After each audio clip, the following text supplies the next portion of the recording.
മത്തായിയുടെ സുവിശേഷം അധ്യായം 21. ജെറുസലേമിലേക്ക് രാജകീയ പ്രവേശനം. അവർ ജെറുസലേമിനെ സമീപിക്കവേ ഒലിവുമലക്കരികെയുള്ള ബെത്ഫഗയിലെത്തി. അപ്പോൾ യേശു തൻ്റെ 2 ശിഷ്യന്മാരെ ഇപ്രകാരം നിർദ്ദേശിച്ചയച്ചു: എതിരെ കാണുന്ന ഗ്രാമത്തിലേക്ക് പോകുവിൻ. അവിടെ ഒരു കഴുതയെയും അടുത്ത് അതിൻ്റെ കുട്ടിയെയും കെട്ടിയിരിക്കുന്നത് ഉടനെ നിങ്ങൾ കാണും. അവയെ അഴിച്ച് എൻ്റെ അടുക്കൽ കൊണ്ടുവരിക.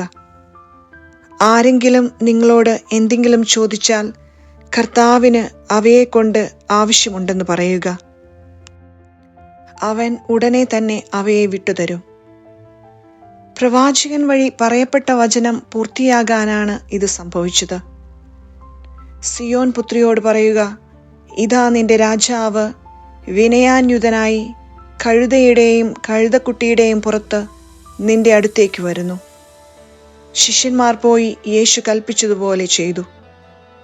അവർ കഴുതയെയും കഴുതക്കുട്ടിയെയും കൊണ്ടുവന്ന് അവയുടെ മേൽ വസ്ത്രങ്ങൾ വിരിച്ചു. അവൻ കയറിയിരുന്നു.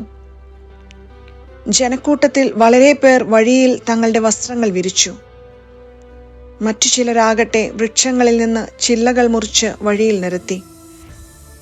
യേശുവിന് മുമ്പിലും പിമ്പിലും നടന്നിരുന്ന ജനങ്ങൾ ആർത്തുവിളിച്ചു: ദാവീദിന്റെ പുത്രന് ഹോസാന! കർത്താവിന്റെ നാമത്തിൽ വരുന്നവൻ അനുഗ്രഹീതൻ!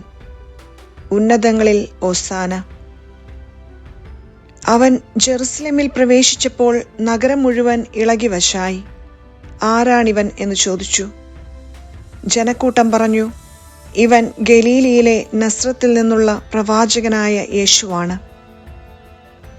ദേവാലയ ശുദ്ധീകരണം. യേശു ദേവാലയത്തിൽ പ്രവേശിച്ച് അവിടെ ക്രയവിക്രയം ചെയ്തുകൊണ്ടിരുന്നവരെയെല്ലാം പുറത്താക്കി. നാണയമാറ്റക്കാരുടെ മേശകളും പ്രാവ് വിൽപ്പനക്കാരുടെ ഇരിപ്പിടങ്ങളും അവൻ തട്ടിമറിച്ചിട്ടു.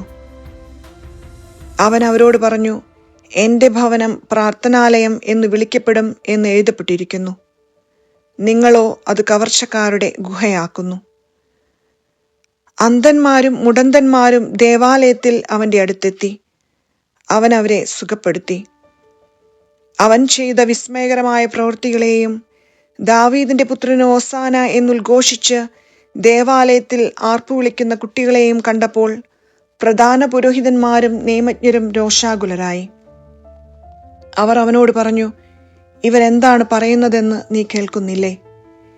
യേശു പ്രതിവചിച്ചു, ഉവ്വ്, ശിശുക്കളുടെയും മുലകുടിക്കുന്നവരുടെയും അധരങ്ങളിൽ നീ സ്തുതിയൊരുക്കി എന്ന് നിങ്ങൾ ഒരിക്കലും വായിച്ചിട്ടില്ലേ? അനന്തരം അവൻ അവരെ വിട്ട് നഗരത്തിൽ നിന്ന് ബഥാനിയായിലേക്ക് പോയി അവിടെ താമസിച്ചു. അത്തിവൃക്ഷത്തെ ശപിക്കുന്നു.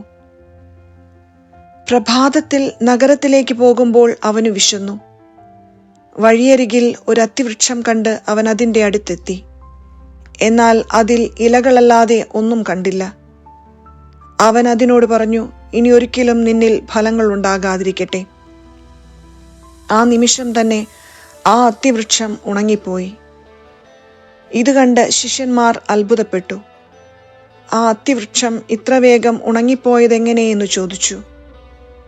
യേശു പറഞ്ഞു, സത്യമായി ഞാൻ നിങ്ങളോട് പറയുന്നു, നിങ്ങൾ വിശ്വസിക്കുകയും സംശയിക്കാതിരിക്കുകയും ചെയ്താൽ അത്തിവൃക്ഷത്തോട് ഞാൻ ചെയ്തത് മാത്രമല്ല നിങ്ങൾക്ക് ചെയ്യാൻ കഴിയുക.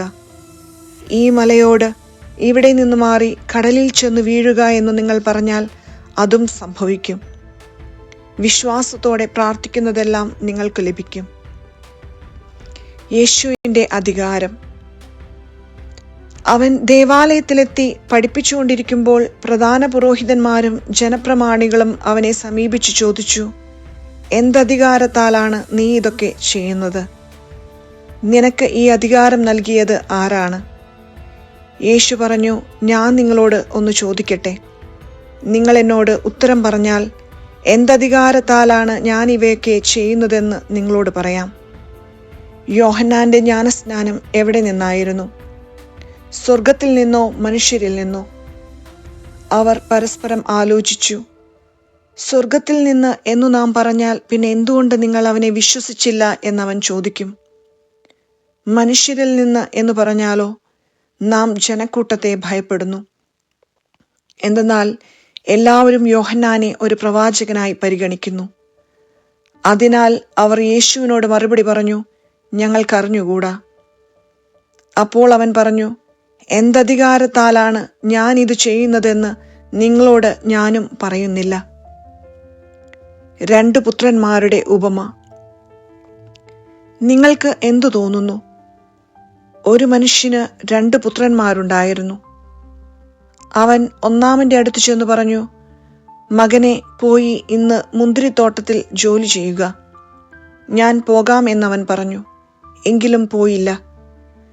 അവൻ രണ്ടാമന്റെ അടുത്ത് ചെന്ന് ഇതുതന്നെ പറഞ്ഞു. അവനാകട്ടെ, എനിക്ക് മനസ്സില്ല എന്ന് പറഞ്ഞു. എങ്കിലും പിന്നീട് പശ്ചാത്തപിച്ച് അവൻ പോയി. ഈ 2 പേരിൽ ആരാണ് പിതാവിന്റെ ഇഷ്ടം നിറവേറ്റിയത്? അവർ പറഞ്ഞു, രണ്ടാമൻ. യേശു പറഞ്ഞു, സത്യമായി ഞാൻ നിങ്ങളോട് പറയുന്നു, ചുങ്കക്കാരും വേശ്യകളുമായിരിക്കും നിങ്ങൾക്ക് മുമ്പേ സ്വർഗരാജ്യത്തിൽ പ്രവേശിക്കുക. എന്തെന്നാൽ യോഹന്നാൻ നീതിയുടെ മാർഗത്തിലൂടെ നിങ്ങളെ സമീപിച്ചു, നിങ്ങൾ അവനിൽ വിശ്വസിച്ചില്ല. എന്നാൽ ചുങ്കക്കാരും വേശ്യകളും അവനിൽ വിശ്വസിച്ചു, നിങ്ങൾ അത് കണ്ടിട്ടും അവനിൽ വിശ്വസിക്കത്തക്ക വിധം അനുദപിച്ചില്ല. മുന്തിരിത്തോട്ടത്തിലെ കൃഷിക്കാരുടെ ഉപമ. മറ്റൊരു ഉപമ കേട്ടുകൊള്ളുക. ഒരു വീട്ടുടമസ്ഥൻ ഒരു മുന്തിരിത്തോട്ടം നട്ടുപിടിപ്പിച്ചു. അതിനു ചുറ്റും വേലി കെട്ടി. അതിലൊരു മുന്തിരിച്ചക്ക് സ്ഥാപിക്കുകയും ഗോപുരം നിർമ്മിക്കുകയും ചെയ്തു. അനന്തരം അത് കൃഷിക്കാരെ ഏൽപ്പിച്ചിട്ട് അവൻ പോയി. വിളവെടുപ്പ് കാലം വന്നപ്പോൾ അവൻ പഴങ്ങൾ ശേഖരിക്കാൻ ഭൃത്യന്മാരെ കൃഷിക്കാരുടെ അടുത്തേക്ക് അയച്ചു. എന്നാൽ കൃഷിക്കാർ ഭൃത്യന്മാരിൽ ഒരുവനെ പിടിച്ച് അടിക്കുകയും മറ്റൊരുവനെ കൊല്ലുകയും വേറൊരുവനെ കല്ലെറിയുകയും ചെയ്തു. വീണ്ടും അവൻ ആദ്യത്തേതിൽ കൂടുതൽ ഭൃത്യന്മാരെ അയച്ചു. അവരോടും കൃഷിക്കാർ അപ്രകാരം തന്നെ പ്രവർത്തിച്ചു. പിന്നീട് അവൻ, എന്റെ പുത്രനെ അവർ ബഹുമാനിക്കുമെന്ന് പറഞ്ഞ് സ്വപുത്രനെ തന്നെ അവരുടെ അടുക്കലേക്ക് അയച്ചു. അവനെ കണ്ടപ്പോൾ കൃഷിക്കാർ പരസ്പരം പറഞ്ഞു, ഇവനാണ് അവകാശി. വരുവിൻ, നമുക്കിവനെ കൊന്ന് അവകാശം കരസ്ഥമാക്കാം. അവർ അവനെ പിടിച്ച് മുന്തിരിത്തോട്ടത്തിന് വെളിയിലേക്ക് എറിഞ്ഞു കൊന്നുകളഞ്ഞു. അങ്ങനെയെങ്കിൽ മുന്തിരിത്തോട്ടത്തിന്റെ ഉടമസ്ഥൻ വരുമ്പോൾ അവൻ ആ കൃഷിക്കാരോട് എന്തു ചെയ്യും?